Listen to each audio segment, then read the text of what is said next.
Hi there, my name's Jane Anderson and this is the Jane Anderson Brand You Show.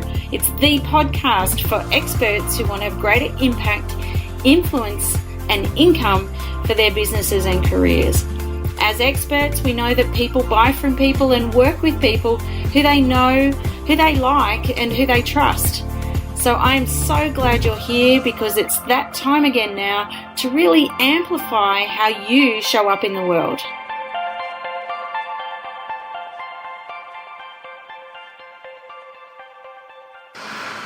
Hi there and welcome to the Jane Anderson Brand You Show. My name's Jane Anderson and thank you for coming along, or thank you for downloading. I'm really looking forward to sharing this podcast with you today. So as you know, this podcast is all about brand you because I believe people buy from people and they buy from people who they know, like and trust. And I'm obsessed about being able to help people connect so that they have enough impact in their communications so that we can all go out there and help the people that we want to help. Because I don't know about you, but I find a lot of people think that personal branding is like this narcissistic, look at me type approach to building a business. And I don't think it's about that at all. I think it's about being able to connect, inspire and engage your audience. And not that it's about you, but it's actually about your client, it's about them, it's about helping your audience become the best that they can be. But you need to be able to be really clear about who you are so that they can connect with that. So today's episode is all about presentations and speaking, because one of the things that I get asked most to do is to speak, and the other question I get asked a lot is, can you teach me?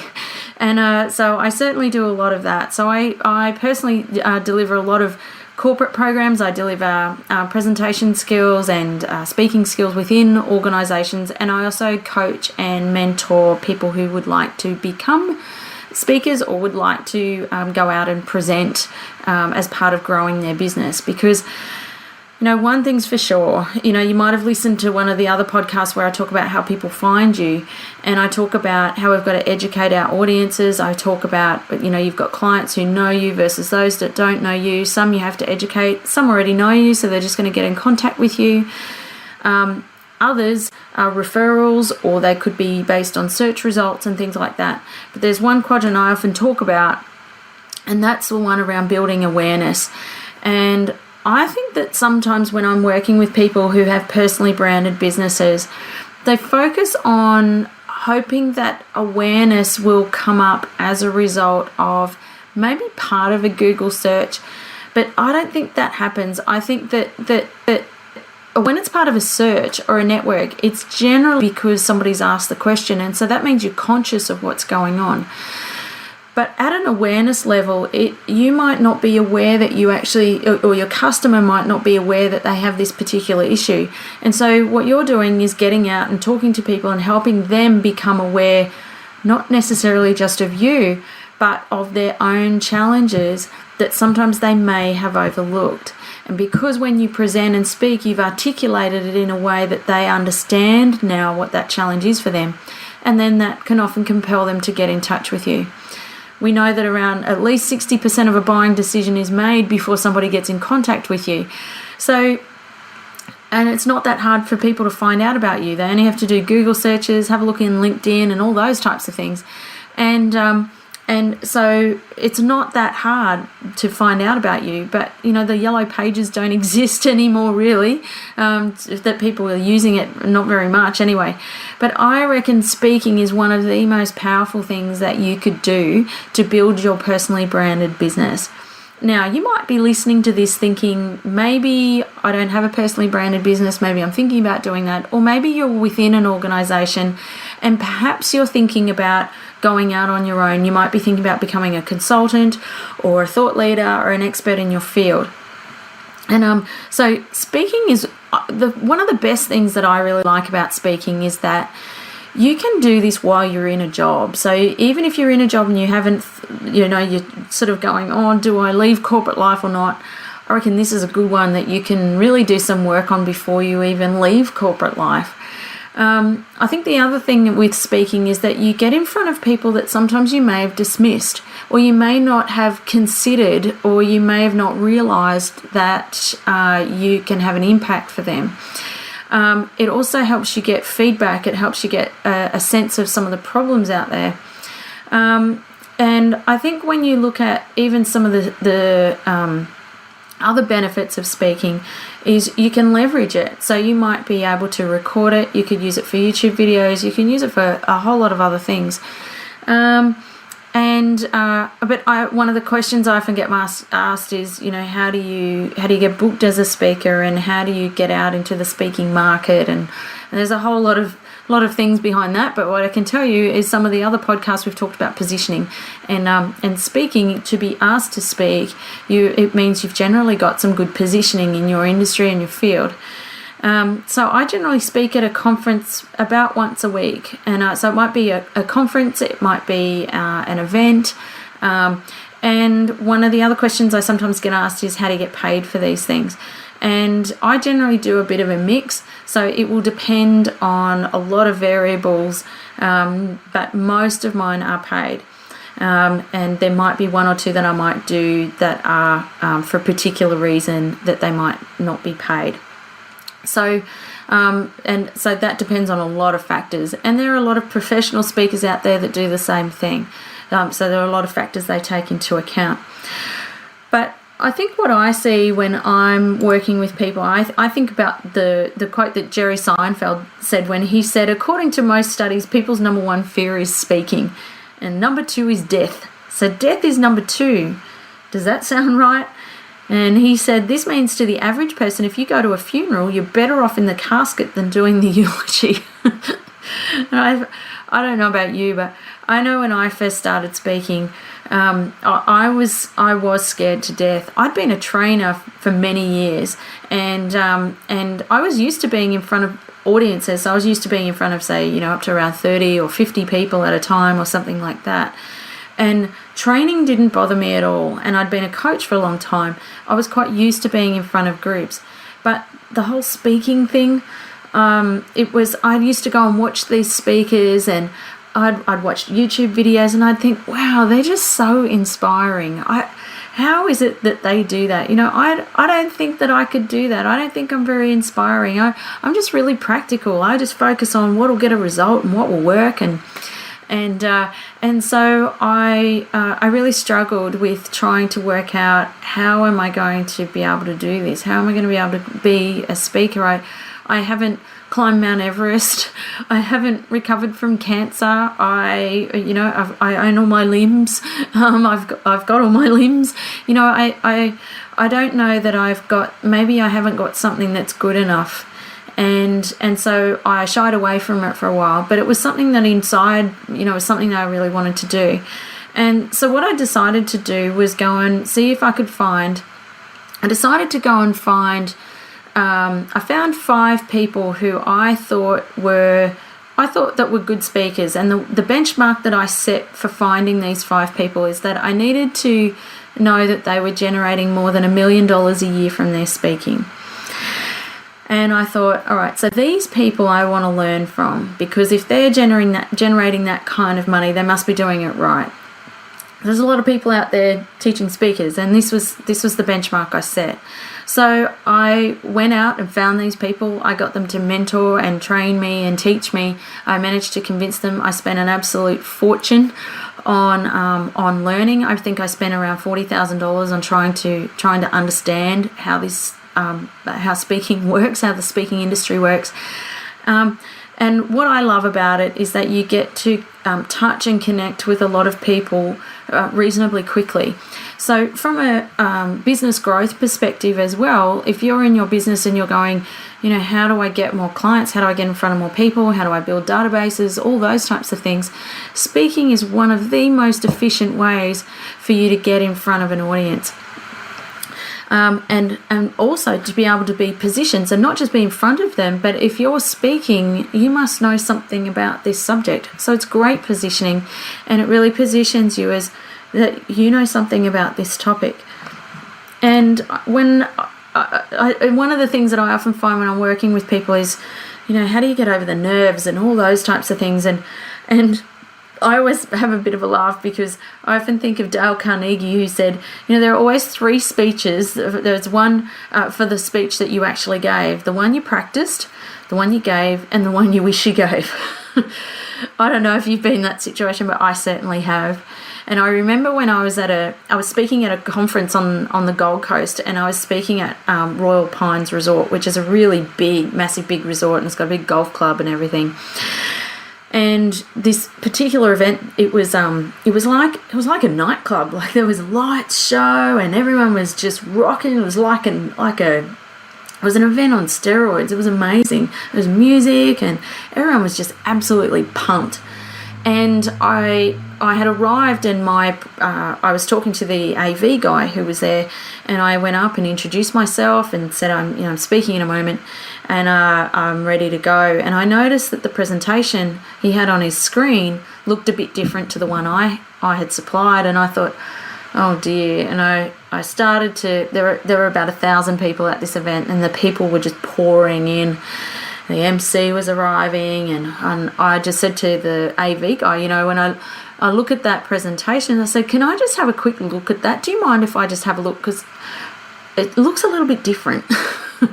And I had a look, and he said, yeah, have a look. So I had a look, and I went through it, and some of the slides were missing. There was new content in there that I'd never seen before. So I really started to panic. But I had to just breathe. And I thought, okay, what am I going to do? So I said, is there any chance I can take some content out? And he said, no. And I thought, okay.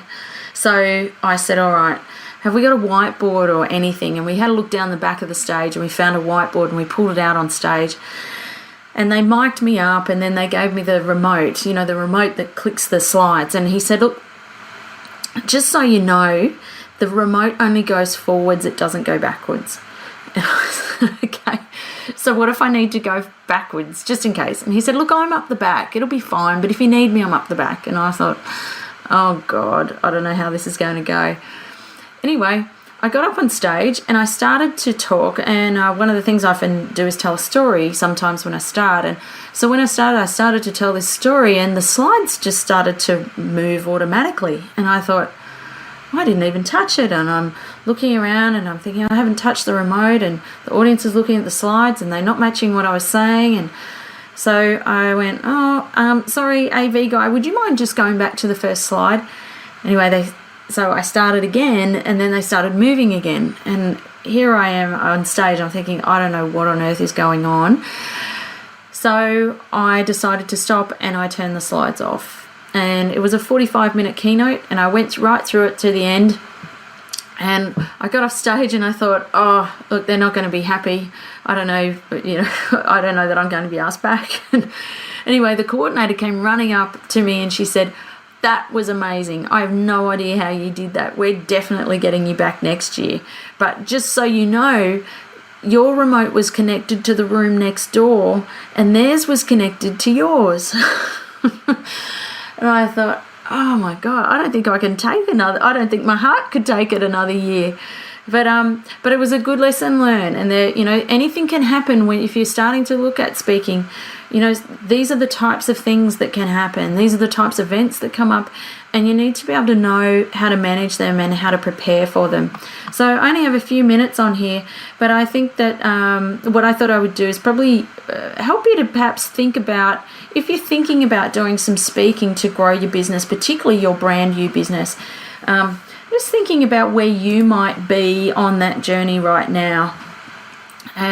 So I have a program called High Impact Presentations, and when I'm working with people, I'm looking for where they are somewhere in this scale. And if you can imagine, it's kind of got six steps of a ladder, I suppose. And if you think about it, there's kind of I reckon there's kind of 3 that sit on at the bottom of the ladder, and then 3 at the top of the ladder. And the 3 that I see at the bottom of the ladder, the very bottom, I think is someone who is often a refuser. So this is someone who, you know, I'm avoiding speaking altogether. I'm washing my hair that day. They're completely avoiding the whole thing. And if you're somebody like this, something that to be able to move in the right direction if you're wanting to speak but you're being a refuser is that we need to link your speaking to your purpose. What's the point? You know, is it part of... is it going to help you get more clients? Is it about helping you get that, even if you're internal, might be about getting it on your resume or something like that? Or is it about getting promotions? Or is it about being able to actually become a speaker? You know, so what's the purpose? And I think that the amount of impact that you're having as a speaker at that level is actually really negative. You're not having opportunities come your way at all. And in fact, you're not known as a speaker, so you won't have them come along to you. So that's the lowest. The next level up, I think, is somebody who is a reader. And I think this is someone who has literally got content in front of them, or they've got slides full of content. And this reader, the challenge is that they haven't allocated time to really think about and prepare their presentation. They've purely probably copy and pasted everything out of reports or something like that, and they're literally reading off the screen. So for an audience, we can read the screen. And at this point, I think what you need to focus on, if you're somebody like this, is you need to invest the time in your preparation. I do get a lot of people who say to me, oh, I can speak off the cuff. You know, I don't need to prepare. And I think it was Michael Port who said recently, Michael Port, the author of Book Yourself Solid, said, show me somebody who puts together a presentation at the last minute or speaks off the cuff, and I'll show you someone who's procrastinated till the last minute. And so I think that's about preparation. You really need to invest the time in it and your rehearsal. The amount of impact that you're having as a speaker when you're reading slides and is really not a lot. We can do that ourselves. You might as well just send the presentation out. At the next level is someone who I call them a regurgitator. I don't know if you remember that 90s band, Regurgitator. But I think someone who's a regurgitator is that they have not provided any insights into their information or the content that they have. They are simply feeding back or reading. They're beyond a reader. They've read it so many times that they are taking the information that's there, but they're not providing their lens or their interpretations or their insights or their original thoughts about it. So I think if you're a regurgitator, your job is to really focus on giving your content some insights. And it's not just about research and evidence and data, but what does this mean? What is it? Connect that to my world. And I think if you're doing that, then you're probably about a quarter of the way into having some impact with your presentations.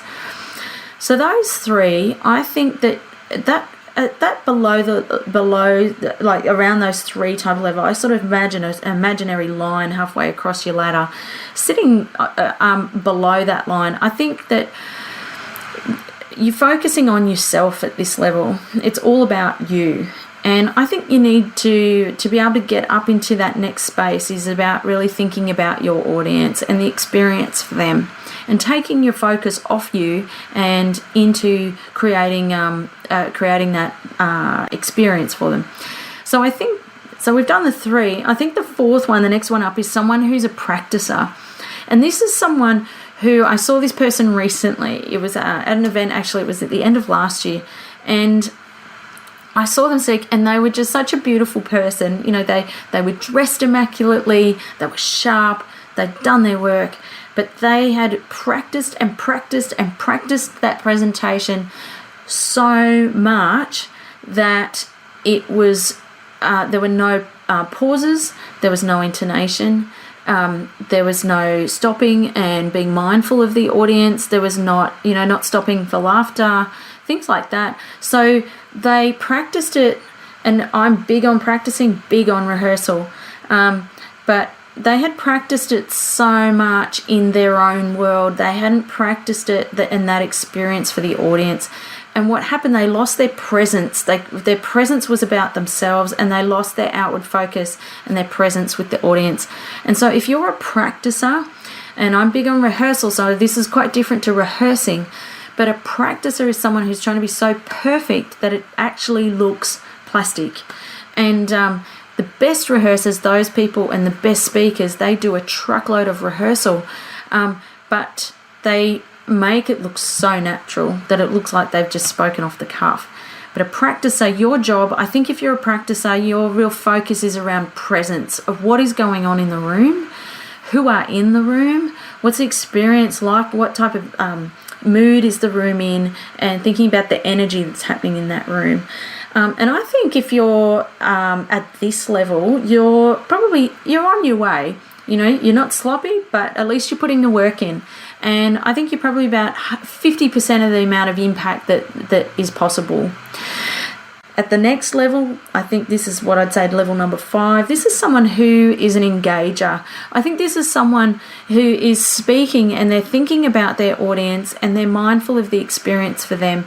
They may be trying to connect with them a little bit too much and maybe feeling a little bit insecure, but they are engaging with the audience. They might be asking too many questions, or but they are very mindful of the experience for those in the room. I think at this level is about getting a little bit of confidence and conviction in yourself. So I think the focus here is around conviction. It's conviction around your message, conviction around what am I going to get the conviction in the audience and the experience for them. And I think that the amount of impact that's happening at this level is about 75% of what's possible. And then the last one at the top, I call the top one a rock star. We want to be a rock star speaker. That'd be pretty cool. And I think someone who's a rock star when I'm working with them is, I think that, I don't know about you, if you've been to a rock concert, I think about people like Pink and, like the years that she was doing all those twirls with those big stretchy pink sheet things and, like the whole gymnastics show. And, if you think about a rock concert, it's fun. It looks like it was all just magically appeared. It doesn't look that rehearsed. It just looks so much fun. It looks great, and everyone's having a good time. So I think at this level, when you're a rock star, you've done all your homework. It's like the iceberg that underneath, at the top, it looks cool. And it's, maybe 45 minutes of it being cool. But it's the iceberg. There's so much that sits in underneath that to make the rock star work. But once you've done all that work underneath the iceberg, the focus at the top is that it all is just fun. It's about having a great time and just enjoying it, and everybody enjoys it. And I think at that level, you're having about 100% impact. I think you're having full impact that you possibly could. So I'm not sure where you think you might be are on there, but based on those levels, really think about what it is that is the next, perhaps, piece of focus for you. So I don't have all the time in the day on this podcast, but I think I want to leave you probably, there's probably 3 things to think about if you're speaking that you need to really consider to be able to move to that rock star status. I think the first one is your content. And that probably sounds obvious, but you've got to know what you're talking about. If you don't know what you're talking about, it's going to look really obvious, and you're not going to have conviction around it. And you aren't going to. You also want to make sure that your content is about brand you and about where you want to go and what you want to be known for. So if you're speaking on stuff that you don't want to be known for, and then that's not good positioning. That means you're wasting your time. So I think you really want to consider your content, and content as in, what is your message? What is it that, what are perhaps 3 key points that you want them to take away? But what's that overall message in your content that you're trying to get across? So first is content. I think the second one is around connection. And when you've got connection is about what are the things that create the connection with your audience, because there's a real barrier between you and your audience when you're on stage. And your job is to try and break that barrier so that you feel connected to them and they feel connected to you. And so that's things like humor. It's things like storytelling. It's about whatever the energy is that's happening in the room. How do you manage that? It's also just, even other things like it can be how you dress. It can be all sorts of things. It can be like it could even be the research or the case studies that you give and things like that. But connection is about, how do I make this experience for us and for us together in the room, as opposed to it's all about me and I'm here to dictate to you how to do something. So I think that's your second one. So we've got content and connection, and I think the third one is your collateral. And collateral is, what are all the things that support you to be able to get your message across? So this is often your slides, how you dress, how you look, could be handouts, any of those types of things. So one of the things I often find with when I get to the collaterals part is when I look at people's slides and they've got way too much content on there, or they've got 3 different graphs or something like that. So you just want to really simplify what's on your screen, making sure that your collaterals match your message. So the things that you're talking about match your screen, and that you're not distracting your audience by them going, oh, well, what's that? And what is she talking about? And I'm trying to match it up. So, because I think if you've just got content and you've got connection, but you've got no collaterals, there's a lot of pressure on you to perform. And not everybody can do that. And I think you can be a bit kinder to yourself in making sure that you've got some collaterals. So if you've got content and connection, if you've got content and you've got collateral, so in other words, you know what you want to say and your collateral's good, but you haven't connected with your audience, then you're just going to be really boring. I got a bit of a war on boring, as you probably know. So we don't want boring keynotes. We don't want boring speeches. We don't want boring presentations. We're going to make them fun and interesting, and engaging and captivating. And, I know that's hard when you're under pressure, but you just got to manage your time. I personally put, when I've got a keynote coming up, I block out time in my calendar for my not only preparation, if I have to do it, but my rehearsal. If I haven't delivered it before, if it's stuff that I have to make sure I've got got some engaging techniques in there, I have to make sure that's all in there, so it's not being slapped together at the last minute.